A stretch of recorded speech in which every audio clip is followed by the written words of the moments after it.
अस्सलाम वालेकुम दोस्तों, क्या हाल चाल है? ठीक ठाक हो, खुश हो तो बीतें ठीक हैं। मिजाज कैसा है? जैसा कि आप मेरे अक़ब में देख रहे हैं, ये फूल जो है बहुत खूबसूरत लगे हुए हैं। पीले पीले रंग के खूबसूरत फूल जो लगे हैं, आप देख रहे हैं। ये काली तोरी, जिसे पंजाबी में कहते हैं काली तोरी या घिया तोरी आप कह लें।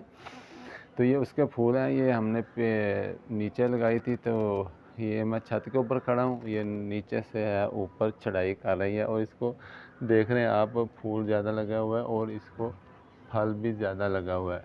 तो आज की वीडियो में हम आपको बताएंगे कि सितंबर के महीने में कौन सी सब्ज़ियां लगाएं। तो हमारे चैनल को सब्सक्राइब कीजिए ताकि आइंदा आने वाली बड़ी वीडियो भी आपको मौसूल हो सकें।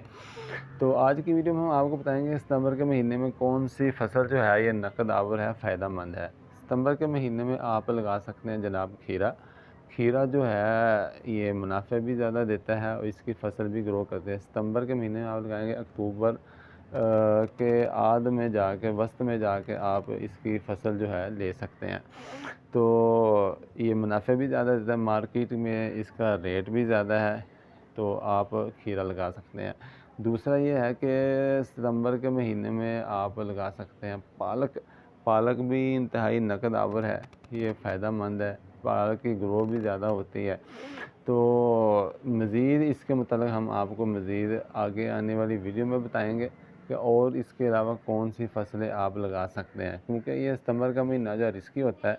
रिस्की का मतलब है कि इसमें अगर ज़्यादा गर्मी पड़े तो आपकी फसल को नुकसान भी हो सकता है, फसल ज़ाया भी हो सकती है। अगर मौसम खुशगवार रहे, जैसा कि अभी मौसम है बारिशों का, तो बारिशों की वजह से मौसम खुशगवार है, इंतहाई फ़ायदा मंद है।